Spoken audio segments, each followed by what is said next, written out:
Chapter 1. A Christmas Party.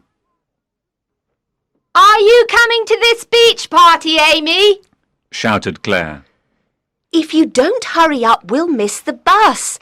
There isn't another one for an hour after that, said Lisa. I'm coming. Said Amy, finally coming out of the bathroom. Well, how do I look?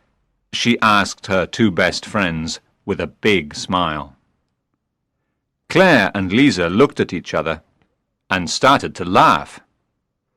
What is it? Asked Amy, worried. Amy, we're going to the Christmas party on Bondi Beach, not to a nightclub, said Lisa. "You can't stand up now in those shoes. How are you going to dance all night?" Laughed Claire. You never know who we might meet. Replied Amy. Just because you two don't understand anything about fashion, come on, let's go. There were a lot of people already at the beach when they arrived. The music was loud, and even though the sun was starting to go down, it was still warm. This was where the three best friends wanted to be. For 2 years they planned this holiday, and finally, after hours of studying for exams, on Claire's 18th birthday, their plane took off from London's Heathrow Airport. Destination, Australia. Amy cuddled koala bears, Lisa bungee jumped off a bridge in Cairns, and Claire made them wake up really early so that she could take photos of Ayers Rock at dawn. But they all agreed snorkeling in the clear waters of the Great Barrier Reef was the best bit. And now they were in Sydney, where they planned to celebrate New Year. Next September, after this year of travelling, Claire was going to study art and photography at university. Claire wanted to become a photographer. It was the only job she wanted to do. Lisa was thinking about joining the police, although her dad didn't know it yet. He wanted her to study law and become a lawyer. And Amy wanted to marry someone who was rich so that she could go shopping all day, every day. But now they still had another 6 months left of parties and fun. Look at all that delicious food. Barbecued sausages, burgers and steaks. Let's have something to eat, said Claire. Amy, Claire, interrupted Lisa. They looked at her. It was obvious that she wanted something. I've forgotten my purse. Can I borrow $10? I've only got a few coins on me. Again? You always forget to bring enough money, said Claire. Yes, and you haven't given me back the $5 you owe me for dinner the other night, said Amy. Lisa looked upset. She didn't plan to forget her money. It doesn't matter, she said. Angry, she went over to another group of friends. Don't ask me for anything in future. Lisa! Shouted Amy and Claire, but she just ignored them. Later, as the party was finishing, Amy and Claire waited for Lisa so they could go back to the youth hostel together. There was a cool wind. I think there might be a storm later on. I've got a headache, and I always get a headache before a storm, said Amy. Oh, where's Lisa? Maybe she went back to the youth hostel. The last time I saw her was when we argued, said Claire. What time is it? Asked Amy. 2 o'clock. Answered Claire. Perhaps she's at the hostel, in bed. Yes, come on. Everyone else has gone, and my feet are really hurting. I told you not to wear those shoes, laughed Claire. When they got back, Amy opened the door to their room with a nervous smile and said, You missed a great party. But then she realized that Lisa wasn't in bed.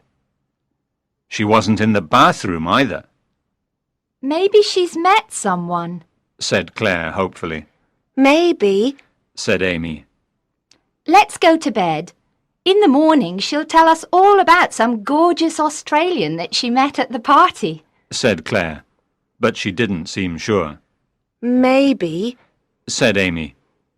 And as she heard the first sound of thunder, she realized that her feet didn't hurt any more.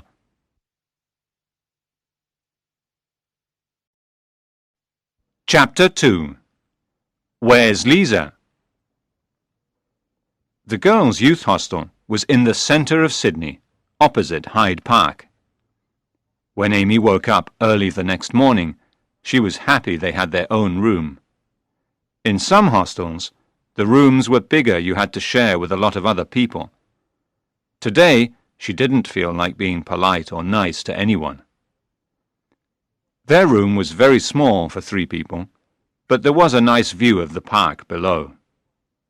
Lisa liked sitting in the park when she wanted to write in her diary. But this morning, when Amy looked out towards the park, she could only see their friend Jack. He was sitting alone, near the fountain, reading a book. It was a beautiful sunny day now. The storm of the night before was over, just like a bad dream. Claire, wake up! Said Amy, touching Claire on the shoulder. Another 5 minutes? Said Claire, pulling the sheet over her head. No, you've got to wake up now. Lisa's still not here. She didn't come back last night. Claire immediately threw the sheets off her and sat up. Let's get dressed and we'll go downstairs and have some breakfast. Said Claire. Perhaps Lisa got up early and is already there. 5 minutes later, while they were going downstairs, they met Jack. Jack was travelling as well.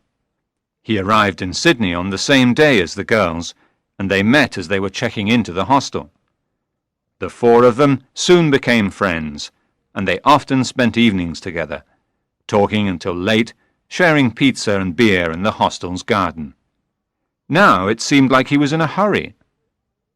Hello, Jack. Have you seen Lisa this morning? Asked Claire. No, I haven't. She's not in the dining hall. Why? Oh, it's probably nothing. If you see her, tell her that we're looking for her. Said Amy. I'm leaving today, so I probably won't. But if I see her... Sorry, I'm in a hurry, and I must go and pack my things. Before they could say goodbye, he ran by them and into his room. Jack was right. There was nobody in the dining hall. It's 7:15. It's still early. If we sit over there by the window, we'll see her when she comes back. Do you want something to eat? Asked Claire. No, I'm not hungry. I think I'll just have some orange juice. Said Amy. In silence, Amy and Claire waited. Every time the door opened, they both looked up, hoping that it was Lisa. At 8 o'clock, the dining hall was starting to get busy, and their glasses of orange juice were still full. Come on. I can't just sit here anymore. Let's go back upstairs to the room and try to call her on her mobile, said Claire. Back in the room, Amy dialed 387-452-9113. She walked up and down the room, waiting for the number to start ringing. OK, it's ringing. She said to Claire with a nervous smile. Shh, said Claire suddenly. What is it? Said Amy. She watched Claire go over to the bedside table and opened the drawer. As she opened it, the ringtone of Lisa's phone filled the room. Amy hung up the phone, disappointed. Amy! Look! Lisa's purse is in here too. So Lisa hasn't got her mobile or any money with her? Said Amy. Oh, Claire, where could she be? This isn't like her at all. What are we going to do?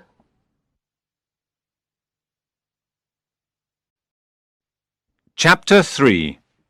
Searching for Lisa. For the next 4 hours, Amy and Claire walked around Sydney. They even walked the 10-kilometre Manly Scenic Walkway because they knew that Lisa liked the views from there. They asked everybody they knew, "Have you seen Lisa?" And they showed her photo to strangers. This is useless. Said Amy, looking at the view of Sydney Harbour. Nobody has seen her. Why don't we go back to Bondi Beach? Maybe somebody will remember her from the party last night. Said Claire. OK, Agreed Amy. but if nobody there knows where she is, I think we should go to the police. Amy and Claire walked up and down the beach, showing everyone Lisa's photo. It was 2 o'clock. The sun was hot. I need to put some sun cream on. Amy said, looking at her red arms. Do you want to go to that bar over there and have some lunch? Then we can go to the police station. Said Claire. Do you think something has happened to her? Before Amy could answer, a blonde Australian girl came over to take their order. Can we have 1 tuna salad, 1 chicken salad and a large bottle of water, please? Asked Claire. Were you here yesterday at the party? Asked Amy hopefully. The waitress was very small, and Amy thought she recognized her.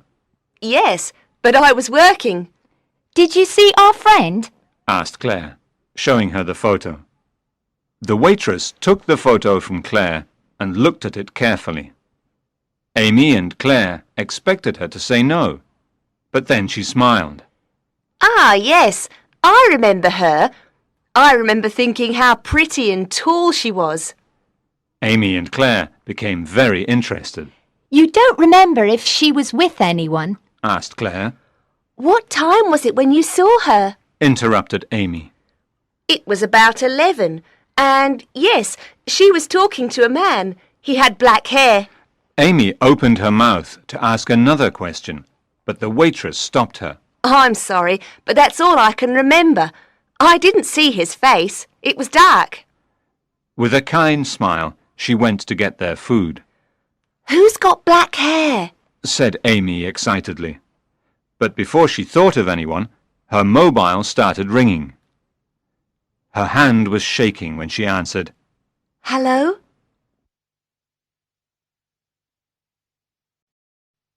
Chapter 4. Lisa makes a phone call. Breathless, Lisa ran as fast as she could towards the telephone box.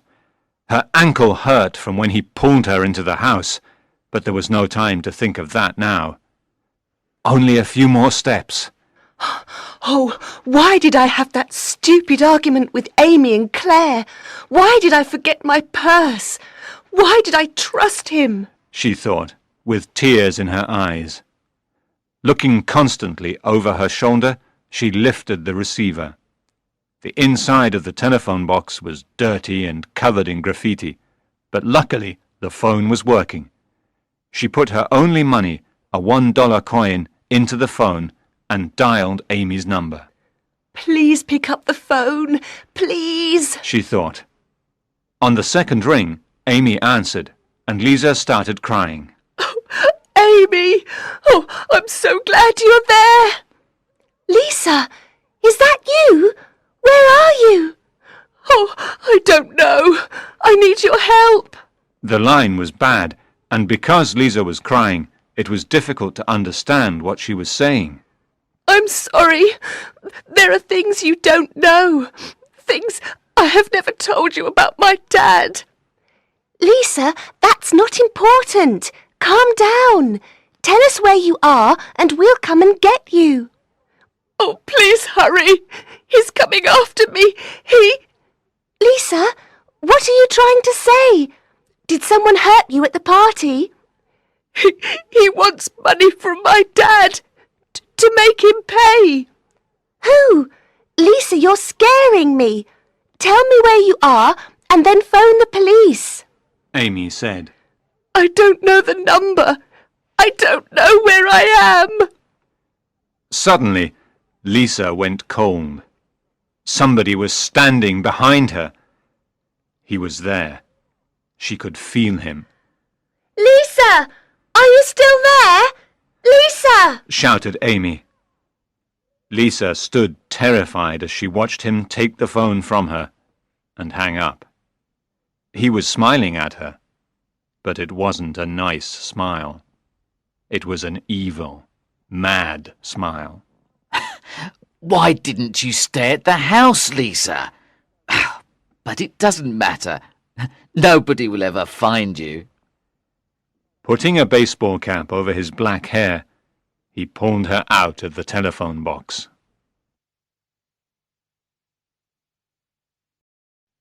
Chapter 5. At the police station.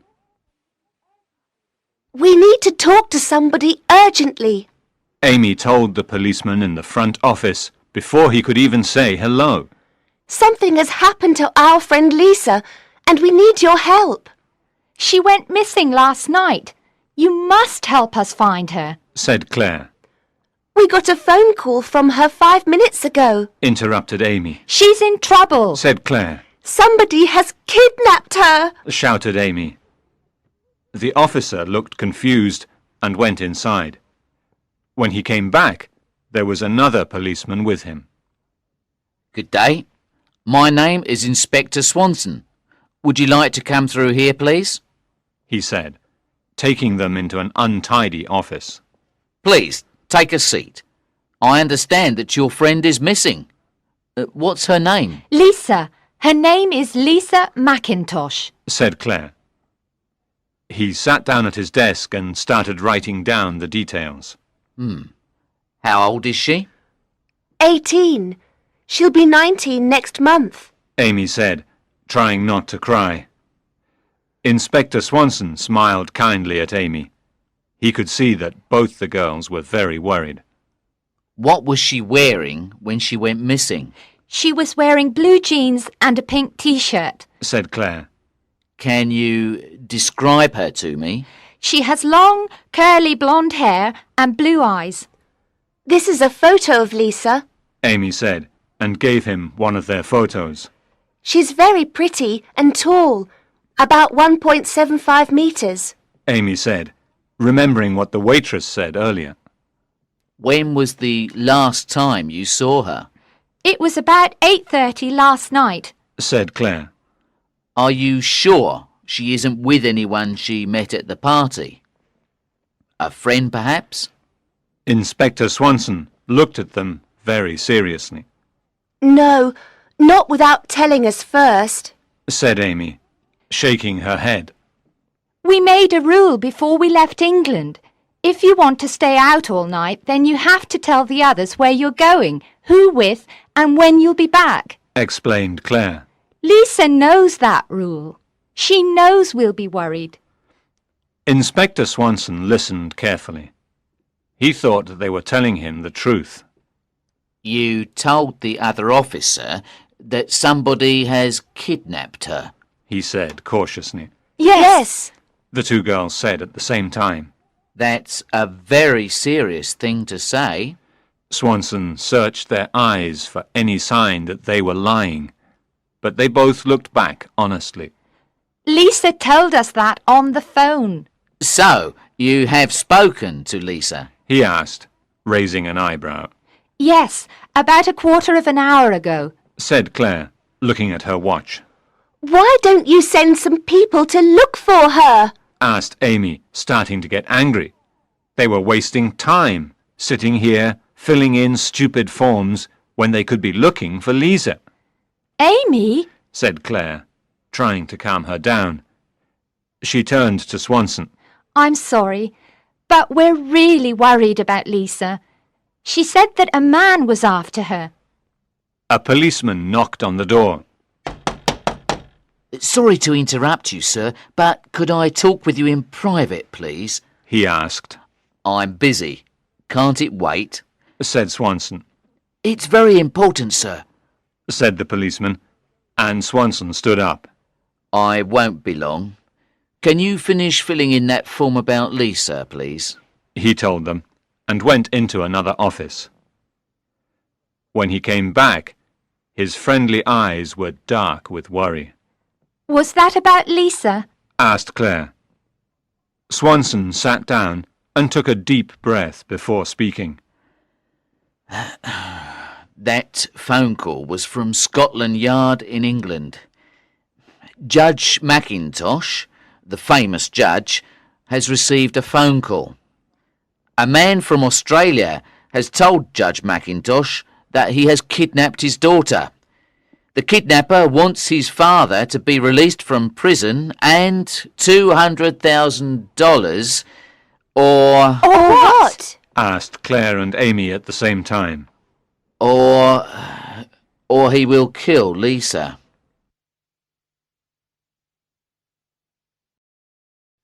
Chapter 6. The Truth. Swanson ordered Amy and Claire to stay in his office while he organized his officers. Judge Mackintosh, Lisa's father, was already on a plane with the money. Everybody seemed to be busy doing something to help Lisa. Amy and Claire felt like they were the only ones doing nothing. We've got to do something, Claire. Said Amy. Lisa's our best friend. You're right. Replied Claire. Before Inspector Swanson came back, they walked out of the police station and into the late afternoon. Which way do you think we should go? Left or right? Asked Claire, looking down the busy street. Amy wasn't listening. She was looking at the photographs. They looked so happy. It was hard to believe that some of the photos were taken only a few days ago. Why do you think she didn't tell us? Claire turned around and realized that she was talking to herself. Amy, you're not listening to me at all. She complained. Said Amy, still distracted by the photos. There was something wrong, but she couldn't work out what it was. I said, why do you think Lisa didn't tell us that she has a famous dad? That's it! Shouted Amy, making Claire jump. Look! She said, showing the photos to Claire. What? It's just us three having fun. No! Look again! Insisted Amy. Claire took the photos from her and looked at them closely, but she couldn't see anything unusual. He's on this photo we took in Cairns and this one at Ayers Rock. He's even on photos that were taken before we came to Australia. Look! This one was taken at Heathrow Airport. Who? Said Claire. She was starting to get impatient now. Amy wasn't making any sense, and they didn't have time to waste like this. See, here in the background. That's more than a coincidence. Amy was pointing at the figure of a man with black hair in the background of the photos. He's followed us. He's the monster who has kidnapped Lisa. She said angrily. Amy! Said Claire, putting a hand on Amy's arm to calm her. I know that face. Jack! Interrupted Amy. But she wasn't looking at the photo. She was waving to a man across the street. Jack didn't see Amy. He walked quickly into a newsagent's. I thought he was leaving Sydney. She asked, turning to Claire. But Claire's face was white. You look like you've seen a ghost. Smiled Amy. Amy, the man in these photos. It's him. It's Jack.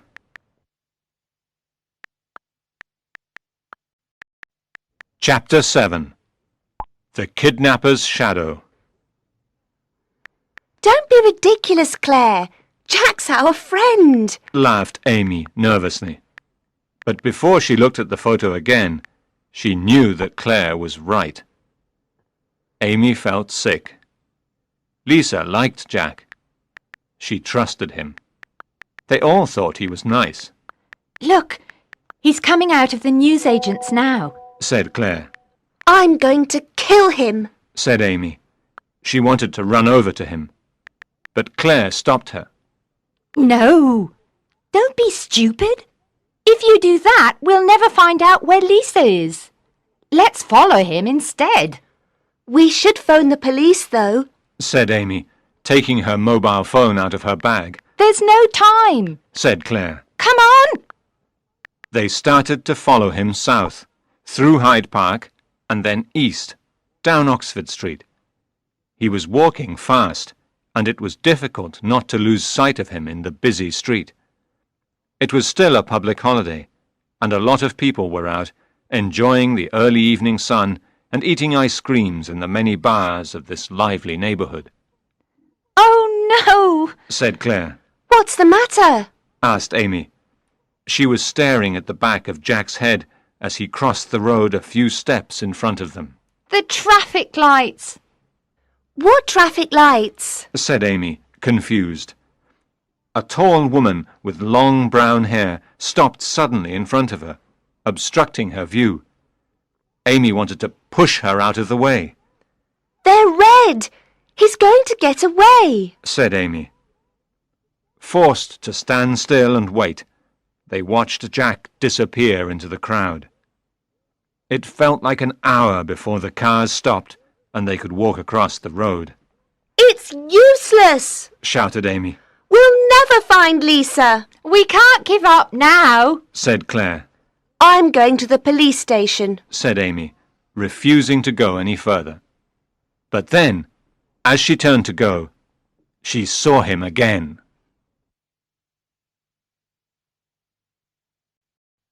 Chapter 8.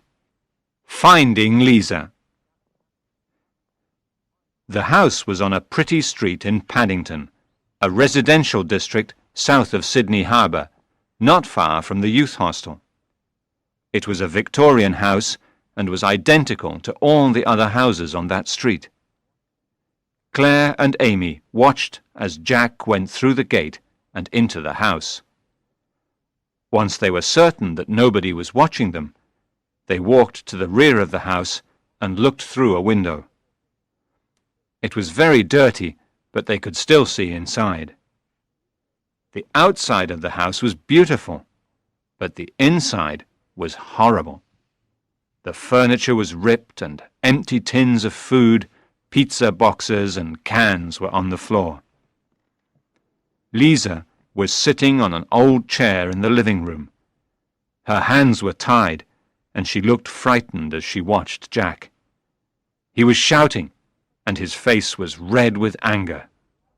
For 10 years I lived here, alone with my aunt. I couldn't even visit my dad because he was in prison in England.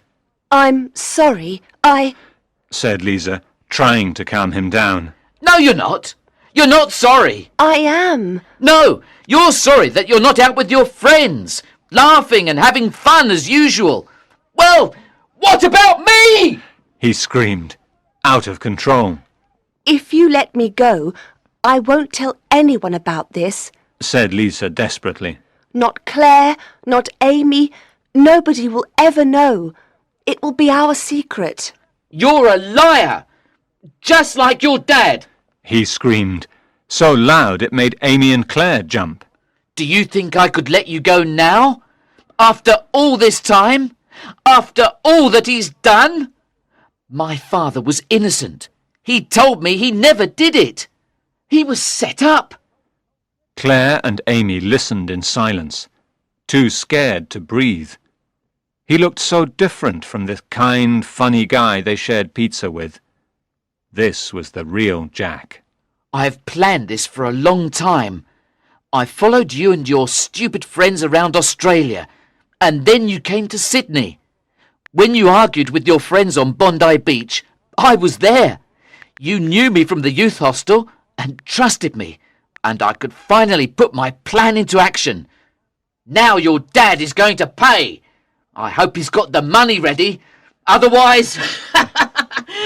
He laughed a mad laugh in Lisa's face before rushing out of the house, locking the door behind him. Amy didn't wait 1 minute more. She took her mobile phone and dialed the number of the police station. Hello? Can I speak with Inspector Swanson, please? It's Amy Dixon.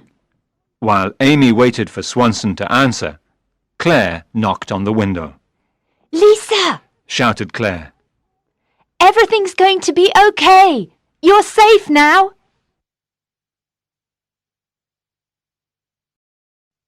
Chapter 9. Happy New Year. I still don't understand why you didn't tell us about your dad. Said Claire.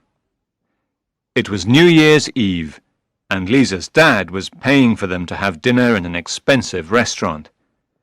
From their table, there was a fantastic view of Sydney Harbour and the Opera House. The night sky was full of stars. The nightmare of the past few days was finally over. I wanted you to like me for who I am, not because my dad was a famous judge. Said Lisa. Well, I don't care if your dad is a judge or if he cleans the streets. What are you going to order? I can't decide. I'm so hungry, I could eat 2 of everything. Said Amy. We'll order some champagne first. Said Lisa's dad. I'm a lucky man. I always worried that something like this was going to happen. It's over now, Dad. Because of Amy and Claire, Jack's in prison, and he'll stay there for a long time. I want to get on with my life. Said Lisa, and she kissed him on the cheek. What are your New Year's resolutions? Asked Amy. I'm going to give up chocolate after I've tried that delicious-looking chocolate cake. Said Claire. I'm going to retire. Said Lisa's dad. Why? You can't do that. Your job means everything to you. Said Lisa, surprised. I've thought about it for a long time, even before all of this happened. I want to spend more time with my family. He said, smiling at Lisa. My New Year's resolution is to remember my money and mobile phone when I go out. Laughed Lisa. Cheers! Laughed Amy, raising her glass. Dinner was delicious, and they all ate too much. Have you thought about what you are going to study at university? He asked. Oh, Dad, don't be boring. It's New Year's Eve. There's lots of time to think about that. Said Lisa, suddenly nervous. Your future is very important. He said seriously. I know, but... Lisa knew that joining the police was what she definitely wanted. She also knew that sooner or later she needed to tell her dad about her decision. But she didn't want to ruin this evening. She was having such a good time. Dad... She started.